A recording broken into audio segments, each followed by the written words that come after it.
Our next panel is Gender, Violence and Communalism. Our panelists for the session are Subhashini Ali and Anusha Khan.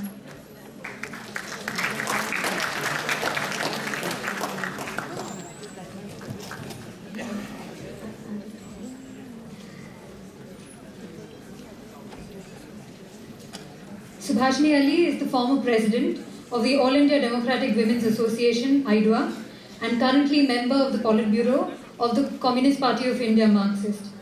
The session will be chaired by Anusha. We'll have Subhashini speak for 20 minutes and then 10 minutes of question and answer.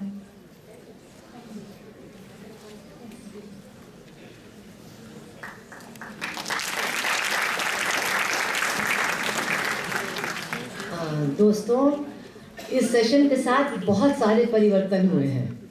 मतलब कल से लेकर के आज तक इसमें कम से कम 3-4 बार बुनियादी परिवर्तन हो चुके हैं। तो चूंकि हम लोग सब परिवर्तन के पक्ष के लोग हैं, इसलिए ये कोई बुरी बात नहीं है, लेकिन बोलने वाले के लिए थोड़ी कठिनाई ज़रूर पैदा होती है। It's been difficult. सो बहुत से लोगों ने मुझसे कहा है कि आप प्लीज़ हिंदी में बोलिए, बहुत सारी बातें अब अंग्रेज़ी में हो चुकी हैं, तो आप प्लीज़ हिंदी में बोलिए। तो मैं हिंदी में बोलूँगी, अगर ऐसा कुछ होगा तो मैं अंग्रेज़ी में जोड़ दूँगी, लेकिन मुझे लगता है लगभग काफ़ी लोग समझ लेंगे। मेरी हिंदी बहुत सरल भी है। तो ये जो मुद्दा है, मैं इसका जो महत्व है, हम लोग कभी कभी एक गलती करते हैं और संघ परिवार की तरफ से जो झूठ बोला जाता है कि वो मुसलमानों के खिलाफ है। मतलब ये उनका प्रमुख मुद्दा है और इसलिए तमाम लोगों को उनका साथ देना चाहिए। हम लोग भी कभी कभी उस झूठ या अर्ध सच को बार बार दोहराते हैं और उनका जो असली एजेंडा है वो कितने लोगों के खिलाफ है, इसको हम लोग फिर कम करके लोगों के सामने पेश करते हैं और उसका नतीजा ये होता है कि जितने लोगों को हम इस बड़ी लड़ाई में शामिल कर सकते हैं उनके खिलाफ और उनकी सोच के खिलाफ, हम उनको अपने साथ जोड़ने में असमर्थ हो जाते हैं, असफल हो जाते हैं। इसलिए उनकी विचारधारा का जो मतलब है और वो कितनी व्यापक तरीके से समाज के बहुत बड़े बहुमत को प्रभावित करने जा रही है और कर रही है, इसका अंदाज़ा लगाना बहुत ज़रूरी है। So the dimensions of the attack of the Sangh Parivar on such a vast section of our population has to be not only just understood but has to be actually made known to those sections. एक शब्द आता है marginalized sections, हाशिए पे लोग। देखिए, हम लोग हाशिए पे लोग नहीं हैं जो उनके हमले के शिकार हैं। कौन है उनके हमले का शिकार? गरीब, महिलाएं, दलित, अल्पसंख्यक। तो बचा कौन? बचे वो लोग जो दरअसल हाशिए पर हैं और जो हजारों सालों से हमको अपने लूट की शिकार बना रहे हैं। तो ये भी अपनी सोच में शामिल करना कि हम लोग जो उनके खिलाफ लड़ने वाले हैं, हम लोग हाशिए पे नहीं हैं। हम लोगों के खिलाफ जो लोग लड़ रहे हैं और जिनकी तरफ से लड़ाई लड़ी जा रही है, वो हाशिए पर हैं और इसलिए हमें इस ताकत को जुटाने में अपनी बहुत ज़्यादा कोशिश और प्रयास करना चाहिए। मुझे मालूम है केतकर साहब बहुत सिनिकली मेरी तरफ देख रहे हैं, क्योंकि उनका और बिल्कुल सही अनुमान है कि उनका जहर बहुत दूर तक जा चुका है, लेकिन उस जहर को कैसे हम जवाब देंगे और उन लोगों तक कैसे पहुंचेंगे जिनके बीच में वो जहर है, ये भी बहुत ज़रूरी है। तो मेरा ये आज का जो विषय है, माय सब्जेक्ट, वो है लिंग, हिंसा और सांप्रदायिकता और इन तीनों चीज़ों के बीच के संबंध। और मैं समझती हूँ हम सबके लिए जो जनवादी अधिकारों के पक्षधर हैं, जो महिला आंदोलन में काम करते हैं, हम सबके लिए सिर्फ ये बातें जानना ज़रूरी नहीं है, बल्कि बहुसंख्यक महिलाओं और लोगों के बीच में इस सच्चाई को हम कैसे ले जाएं, इसके बारे में भी सोचना और इसको करना भी बहुत ज़रूरी है, क्योंकि ये संबंध है। सांप्रदायिकता एक कोई प्राचीन प्रथा नहीं है, जैसे कि अलग अलग धर्म हैं और इन धर्मों में भी बहुत परिवर्तन हुए हैं। जिसको हम आज हिंदू धर्म कहते हैं, ये कब हिंदू धर्म बना, कैसे बना, सब लोग जानते हैं। शिवाली जी ने भी कल कहा, ये सब बहुत इसमें परिवर्तन हुए हैं।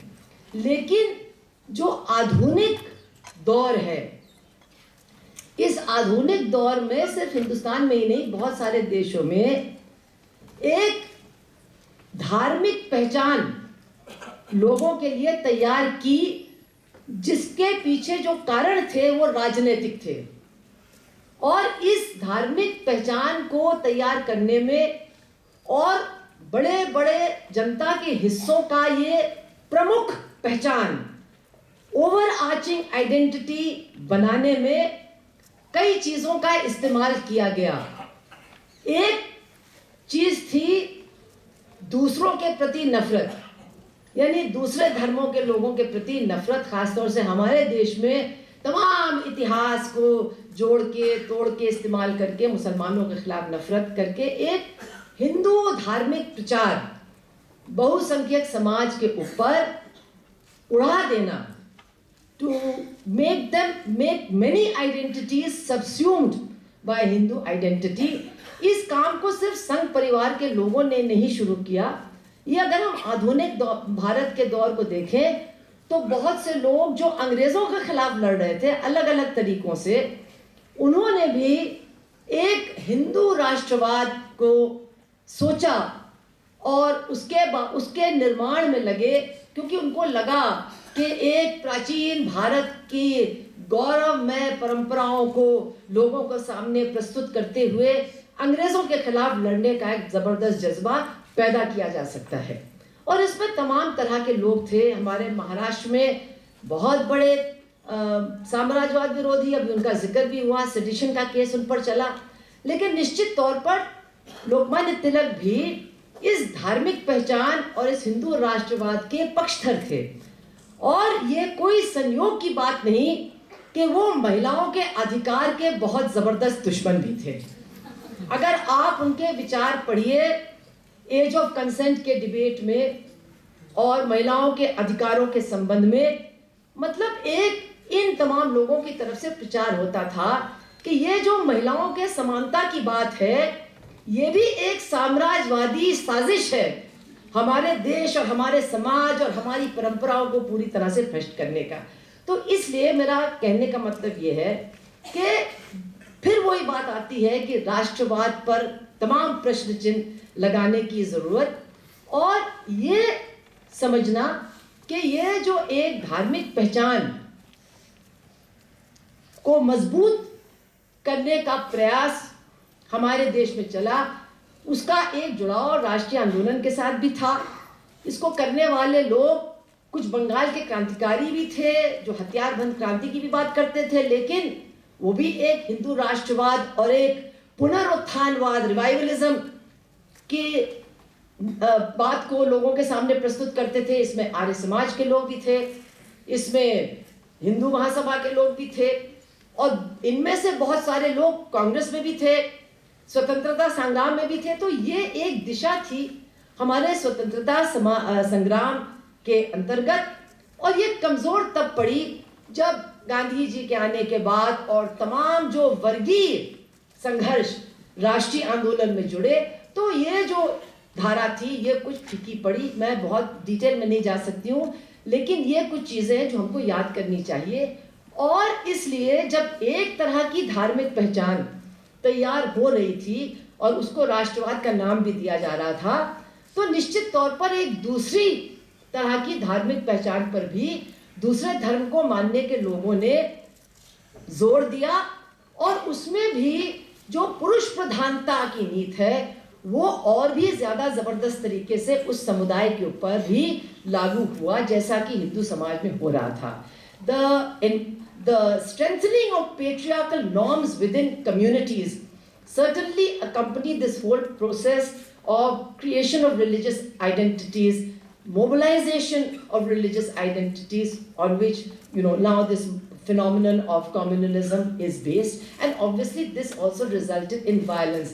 अगर हम मुस्लिम समाज की बात करें तो दरअसल इसी समय जब ये शुद्धि का कार्यक्रम चल रहा था, जब ये बात हो रही थी कि हिंदू लड़कियों को मुसलमानों से, तब भी चल रहा था, मुसलमान लड़कों से और उनकी साजिश और उनकी हरकतों से, उनका जो झांसे में फंसा रहे हैं, उससे बचाने की ज़रूरत है। तो मुस्लिम समाज के अंदर भी, and I don't say it was only a reaction, उसके अंदर भी तमाम तरह के एलिमेंट्स मौजूद थे। लेकिन कई बातें हुई। मैं सिर्फ एक ही बात कहूँगी कि उस रिलीजियस मोबिलाइजेशन के साथ साथ जो पेट्रियार्कल नॉर्म्स को और ज़बरदस्त तरीके से इन्फोर्स किया गया, इसके उदाहरण है उस ज़माने के कि एक मौलाना थानवी थे जो मेरे ही शहर कानपुर में पैदा हुए। उन्होंने देवबंद की तरफ से कई किताबें निकाली कि मुसलमान शादी कैसी होनी चाहिए, मुसलमान बीवी कैसी होनी चाहिए। और मज़े की बात यह है कि उन्होंने भी वही बातें कहीं जो बहुत सारे हिंदू राष्ट्रवादी भी कह रहे थे कि अच्छी शादी या वही शादी होनी चाहिए जहां औरत के सामाजिक स्तर का ही उसका पति हो। अगर उससे निचले स्तर का है तो ऐसी शादी बिल्कुल होनी ही नहीं चाहिए, ये अनहोनी है, इससे तो बड़ा गड़बड़ हो जाएगा। मतलब the kind of caste sort of forces that were talking about the very objectionable nature of a marriage between a higher caste Hindu woman with a lower caste Hindu man, and how this was so unacceptable, finds its reflection in Maulana Thanvi's books. और उनकी एक किताब है बहिश्ती ज़ेवर, शायद इनको भी जहेज में मिला होगा, मुझे पता नहीं, लेकिन वो किताब दैट इज हेवनली ज्वेल्स, वो एक बहुत लंबे अरसे तक अब भी बहुत सारी सुन्नी लड़कियों को उनके शादी में जहेज के साथ दिया जाता है और कहा जाता है कि बेटी इसको पढ़ो तो अपने ससुराल में सुखी रहोगी। उसमें क्या क्या बातें, मैं उसमें जाना नहीं चाहती हूँ, लेकिन इस हद तक बात है कि अगर आपके घर के अंदर कभी चूड़ी बेचने वाले को, मनिहार मर्द को आने मत देना, क्योंकि तुम्हारी कलाई देखते ही उसकी नीयत लौट सकती है और पता नहीं क्या हो जाएगा। So I'm just trying to say how these creations of religious identities and the resulting kind of communal politics and communal mobilizations also saw a tremendous increase in patriarchal norms and new uses of tradition to enforce patriarchy. Hindu समाज में तो naturally ये और भी ज़्यादा ज़बरदस्त था, क्योंकि हिंदू समाज में वर्गीय श्रेणीकरण के साथ साथ जाति श्रेणीकरण भी था। जाति पवित्रता को भी बचाए रखना हिंदू धर्म का बहुत बड़ा फर्ज समझा जाता था, कर्तव्य समझा जाता था। तो इस तरह महिला की पवित्रता को बचा करके रखना और उसके आने जाने और उसकी तमाम मतलब स्वतंत्रताओं पर रोक लगाना, उस पवित्रता को बचाए रखने के लिए ये और भी ज़रूरी हो जाता था। अब इसका नतीजा एक ये होता है कि जब इस तरह की प्रक्रियाएं चलती हैं तो हर समुदाय के इज्जत का प्रतीक औरत बन जाती है। इसलिए उसको ढाक छिप के रखना, उसको सुरक्षित रखना ज़रूरी है। वो गैर मर्दों के आसपास भी न जाए, ये भी ज़रूरी है, ताकि वंश बिल्कुल पवित्र रहे, गड़बड़ न हो, नाजायज़ मामला न बीच में आ जाए कहीं। तो उसके ऊपर जो नियंत्रण है वो बढ़ता है। लेकिन इसके साथ साथ जब समुदायों के बीच में टकराव होता है तो फिर महिलाओं के ऊपर सबसे ज़्यादा हिंसा इसीलिए होती है कि जब एक समुदाय दूसरे समुदाय को नीचा दिखाना चाहता है तो वो उनकी महिलाओं की इज्जत को लूटता है, उनको बेइज्जत करता है, मतलब उस समुदाय की नाक को और मूंछों को मड़वाने का काम करता है। और इसका जो सबसे भयानक उदाहरण हमारे देश में देखा गया वो पार्टीशन यानी विभाजन के समय देखा गया, जब 3 बड़े समुदायों का सांप्रदायिक जबरदस्त गोलबंदी हुई, क्योंकि उनके घर, उनकी जमीन, उनकी तमाम संपत्ति उनसे छिनने वाली थी। और वो जो हिंसा पार्टीशन के ज़माने में हुई, हम लोग सब जानते हैं कि उस हिंसा में औरतों को, महिलाओं को, लड़कियों को किस तरह से शिकार बनाया गया, किस तरह की बर्बर हिंसा उनके ऊपर ढाई गई। लेकिन जो सबसे दिलचस्प कहें, शर्मनाक कहें क्या, हर समुदाय ने अपनी हिंसा को एक रहस्य रखा और कभी कभी उसको सही भी साबित करने की कोशिश की, और ये एक बहुत बड़ा रहस्यमय बात हुई जिसमें जो औरतों की पीड़ा थी और जो औरतों का उत्पीड़न था वही एक रहस्य बन करके रह गया, और उसकी चर्चा अब हो रही है। लेकिन उस जमाने में जिन लोगों ने उस जमाने की किताबें पढ़ी हैं कि यहाँ से औरतों का डेलीगेशन जाता था, जो उठाई गई औरतें वगैरह वगैरह को लाने के लिए, तो क्या क्या होता था वो सारी बातें हैं। लेकिन मैं बस ये जो कहना चाहती हूँ कि सांप्रदायिकता, लिंग यानी लैंगिक अधिकार, जेंडर राइट्स और हिंसा, इनके बीच में बहुत जबरदस्त और जीवंत संबंध है और इसको समझना जरूरी है। और फिर इस संदर्भ में संघ परिवार क्या करना चाहता है यह भी समझना जरूरी है।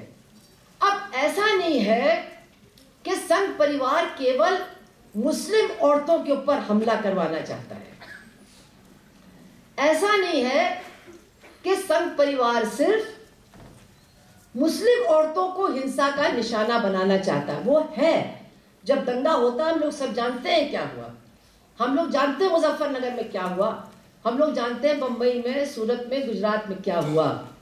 लेकिन ये सिर्फ पूरी कहानी का एक हिस्सा है, एक पहलू है। अपने ही समुदाय के अंदर वो महिलाओं के लिए क्या सोचते हैं, महिलाओं के अधिकारों के बारे में क्या सोचते हैं, हम उसमें नहीं जाना चाहते कि हाँ गोलवलकर और वो मानते हैं मनुस्मृति को और मनुस्मृति में क्या क्या लिखा गया है। अगर हम आज देखें तो इनके यहाँ भी महिला संगठन हैं, दुर्गा वाहिनी और स्वयं सेविका संघ। इनकी सोच क्या है महिलाओं के समस्या के बारे में? इनकी कोई सोच हिंदू समुदाय या हिंदू घर के अंदर महिलाओं की समस्या के बारे में नहीं है। वो इस बात को मानने के लिए ही नहीं तैयार है कि ऐसी कोई समस्या है।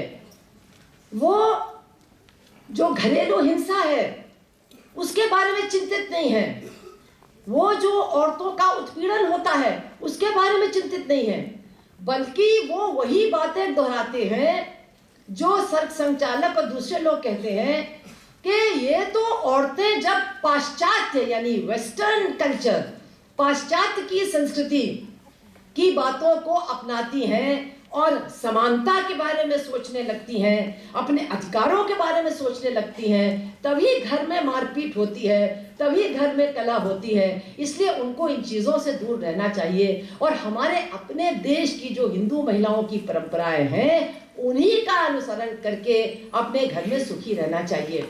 हमारे उत्तर प्रदेश में भारतीय जनता पार्टी की सरकार बनी थी 1991 में और कल्याण सिंह उसके मुख्यमंत्री थे।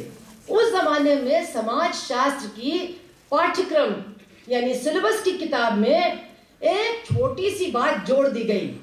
वो बात क्या थी? जब से महिलाओं को कानूनी अधिकार मिले हैं तब से घर की कलह बढ़ गई है।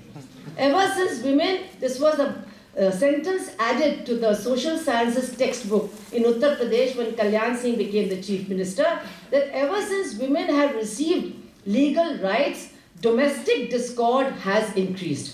तो मैं ये कहना चाहती हूँ अंत में कि हम लोगों को इस बात पर भी विचार करना चाहिए कि हिंदू महिलाओं के लिए संघ परिवार किस तरह का भविष्य या किस तरह का वर्तमान प्रस्तुत करती है। उसमें उनके अपने घरों की समस्या कोई समस्या नहीं है, उनके घरों में होने वाली हिंसा कोई हिंसा नहीं है। उनको परंपराओं से लैस किया जाएगा, जो परंपराएं महिलाओं को दूसरे नंबर का नागरिक मानती हैं। लेकिन इससे होता क्या है, मैं सिर्फ 3 बातें कहना चाहती हूँ। पहली बात तो यह है कि जब परंपराओं को हम इतना महत्व देंगे तो फिर करवा चौथ, दहेज प्रथा वो तमाम परंपराएं जो महिलाओं का दर्जा गिराती हैं, जो महिलाओं का अवमूल्यन करती हैं, वो प्रक्रियाएं भी तेज होती हैं। तो उससे क्या हिंसा नहीं होती है? ये बात सही है कि दंगे में ज्यादा हिंसा मुसलमानों पर होती है, मुसलमान महिलाओं पर होती है, लेकिन जब दंगा नहीं हो रहा होता है तो क्या हिंदू समाज के अंदर हिंदू महिलाओं और हिंदू बच्चियों पर परंपराओं के नाम पर, धार्मिक रीति रिवाज के नाम पर और महिलाओं के दूसरे दर्जे की नागरिकता की मान्यता के आधार पर कम हिंसा होती है? ये जो डोमेस्टिक वायलेंस है, डाउरी वायलेंस है, और ये जो भ्रूण हत्या है, ये जो लाखों करोड़ों हिंदू बच्चियों के भ्रूण रोज मारे जा रहे हैं, उनको जिंदा रहने का ही अधिकार नहीं दिया जा रहा है, ये क्या हिंसा नहीं है?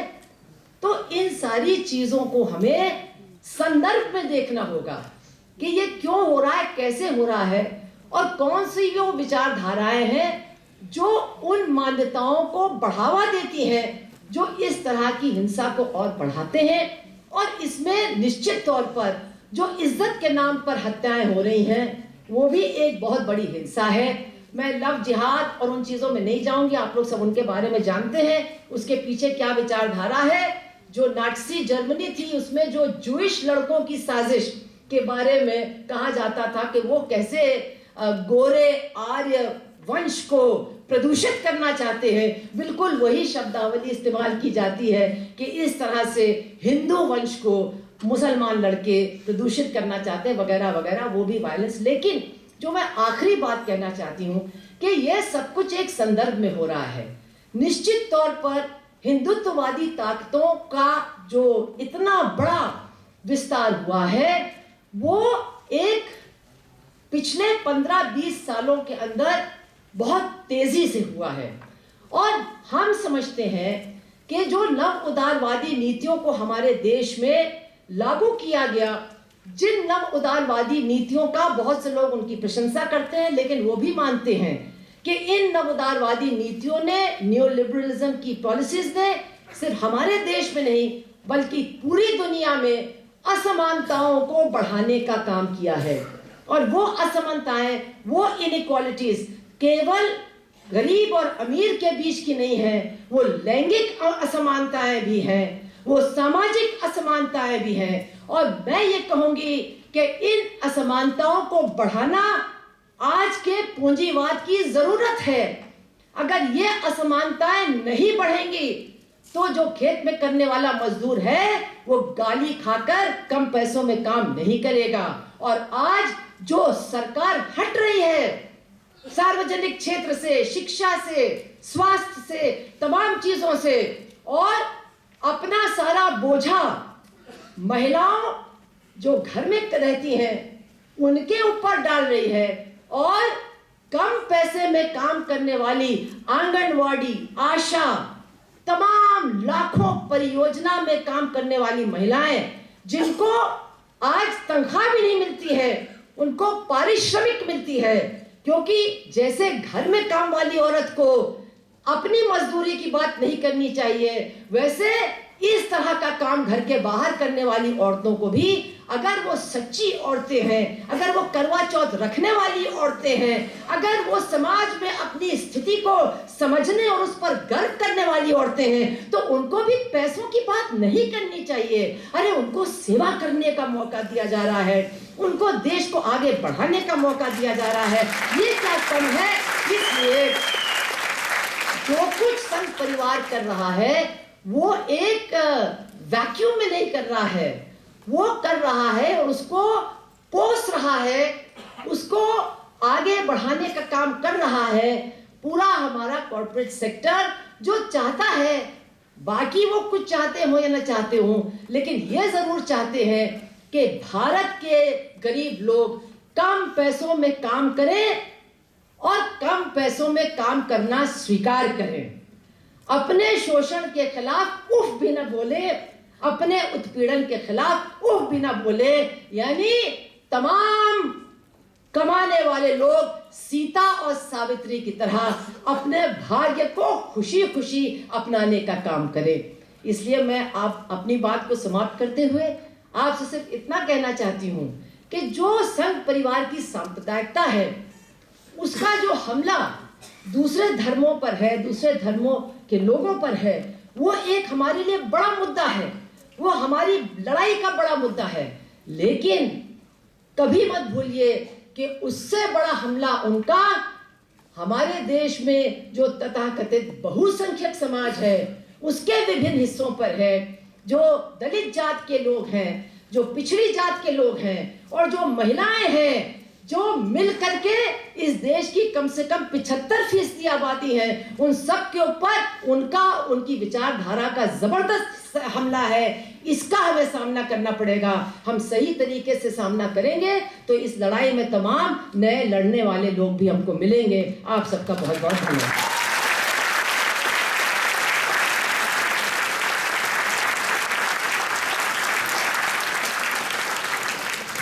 We can take exactly 2 questions.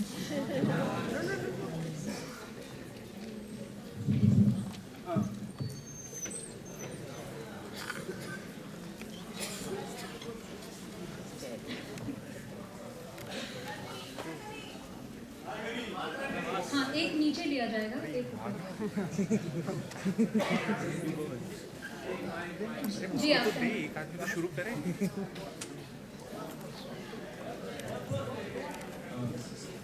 Start Saurabh. Hello जी। अरे छोटा सा सवाल है। आप 1 मिनट रुकें, मेरा एक छोटा सा सवाल है कि जरा जोर से बोलें। हेलो, मेरा एक छोटा सा सवाल है कि जब हमें बाहर नहीं जाना था, भारतीय वाम विचारधारा को मानने, मेरा छोटा सा सवाल है कि भारतीय वाम विचारों को मानने वाले जो दल हैं, सभी दल, जो जितने भी दल हैं, उसमें अगर हम बात करें, हम लोग दिल्ली और मुंबई जैसे शहरों को छोड़कर अगर हम बिहार और उत्तर प्रदेश के गांवों में या वहाँ की यूनिवर्सिटी के जो छात्र हैं, जो एज एन फुल टाइमर काम करते हैं भारतीय वाम विचारधारा, मतलब कि बहुत सारे दलों में जो काम करते हैं, तो क्या वहाँ पर जो लिंग की असमानता है उसको हम पूरी तरह से खत्म कर पाए हैं उन छात्रों के बीच में या उन सभी लोगों के बीच में जो वहाँ पे काम कर रहे हैं? देखिए, ऐसा है कि हम कोई ऐसा दावा भी नहीं कर रहे हैं, ना वो उस तरह का कोई दावा मेरा विषय था। आज ये बिल्कुल अलग विषय है जिसके लिए बहस होनी चाहिए और बातचीत होनी चाहिए। हमारा ऐसा कोई दावा नहीं है कि तमाम वाम दलों में बिल्कुल पुरुष प्रधानता की सोच बिल्कुल मर गई है, बिल्कुल खत्म हो गई है, ऐसा कोई दावा हम नहीं करते हैं। लेकिन हम ये जरूर कहते हैं कि अगर पुरुष प्रधानता के खिलाफ आपको लड़ना है तो आपको अपने घर में भी लड़ना पड़ेगा, अपने दल में भी लड़ना पड़ेगा और इस संघ परिवार के खिलाफ भी लड़ना पड़ेगा, वरना ये लड़ाई नहीं लड़ी जा सकती। मेरा एक सवाल था कि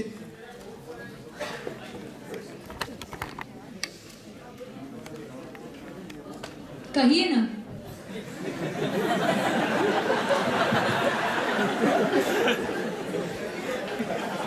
हेलो, मेरे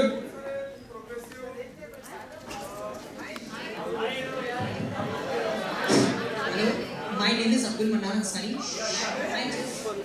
Sorry, we have one person already asking a question. बहुत सारे मुस्लिम प्रोग्रेसिव लेफ्ट फ्रेंड्स हैं, चाहे वो मेल हो या फीमेल्स हो। जब बात आती है बुर्का बंदी की तो बहुत सी आर्ग्यूमेंट दी जाती है कि अगर कोई खुद अपने मर्जी से पहनना चाहता है तो आपको क्या आपत्ति है, तो अपनी इसके बारे में क्या राय है? मैं यही कहती हूँ कि अगर अपनी मर्जी से मैं बिंदी लगा रही हूँ तो क्या आपत्ति होनी चाहिए, या कोई शहजाद हो रहा है तो क्या आपत्ति होनी चाहिए। बात जबरदस्ती की है और उस जबरदस्ती के खिलाफ लड़ने के लिए अगर आप सोचें कि आप जाकर के सबको एकदम से प्रेरित कर देंगे और तमाम बुर्के परचम बन करके मजाज के कहने पर लगाने लगेंगे, तो ऐसा नहीं होने वाला। समाज की बहुत सारी हकीकतें हैं, समाज की बहुत सारी परिस्थितियां हैं, और अगर आप हरियाणा में जाएं तो वहाँ जिस तरह का घूंघट आप देखेंगे वो भी हिजाब से कम नहीं है। तो ये सारी बातें हैं जो समाज की परिस्थितियों के साथ जुड़ी हुई हैं और हम भी समझते हैं कि उनको ही मुद्दा बना करके हम अपनी लड़ाई को आगे लेकर के जा सकते हैं। ये लड़ाई आगे जाएगी अगर इस लड़ाई के सफर में ये मुद्दे वास्तव में आते हैं तो निश्चित रूप से इनसे भी निपटना किया जाएगा। Actually, I don't want to ask any question. I just want to clear one misconception over here. It was that Madam spoke about Maulana Ashraf Ali Thanvi and his statement against women. So his statements was condemned and a fatwa was also passed by Maulana Ahmad Raza Khan Ala Hazrat, who was world renowned, and he was condemned then. And Muslims never follow Ashraf Ali Thanvi, what he stated against women and all this such thing. And in fact, the fatwa which was passed by Maulana Ala Hazrat Ahmad Raza Khan, he is world renowned and his books are circulated and mostly followed by Muslims. And in support of women gender equality, Islam clearly says that women are one half of the society which give birth to other half of the society. So it is as though they are the whole of the society. Yeah, I don't have any quarrel with what you're saying. मेरे आपसे आपकी बातों से और आप सुन लीजिए, आपके यकीदे से मुझे कोई झगड़ा नहीं है। आपका भी अनुभव है, हमारा भी अनुभव है। झगड़ा उस बात पर नहीं है। झगड़ा है अगर आपको लगता है कि आपको समान अधिकार प्राप्त है, बहुत अच्छी बात है, आपको मुबारक हो। लेकिन समाज के बहुत बड़े हिस्से को नहीं प्राप्त है, उनकी लड़ाई लड़ना आवश्यक है। I just wanted to clear the mistake. That's all. Nothing like this. Thank you. दोस्तों, संघ की सांप्रदायिकता और वाकई हर किस्म की सांप्रदायिकता निहायती पितृसत्तात्मक, जातिवादी और हिंसक है। लव जिहाद, बहू लाओ, बेटी बचाओ, घर वापसी जैसे जो कैंपेन संघ चलाते हैं, ये मूलतः विविधता और संवैधानिकता के खिलाफ है, नारी मुक्ति के खिलाफ है। इस साल 8 मार्च परसों के दिन कई महिला संगठनाएं जो है संविधान के खिलाफ हो रही इन हमलों पर एक मोर्चा निकाल रही हैं। आप में से जो भी उस मोर्चा का हिस्सा होना चाहें, दादर वेस्ट में कोतवाल गार्डन को 3 बजे परसों के दिन आप इकट्ठा हो। मोर्चा वहाँ से शुरू होके अमर हिंद मंडल चलेगी। अभी के लिए टी ब्रेक है। The tea break is not more than 5 minutes. Please assemble back here as soon as possible. Thank you.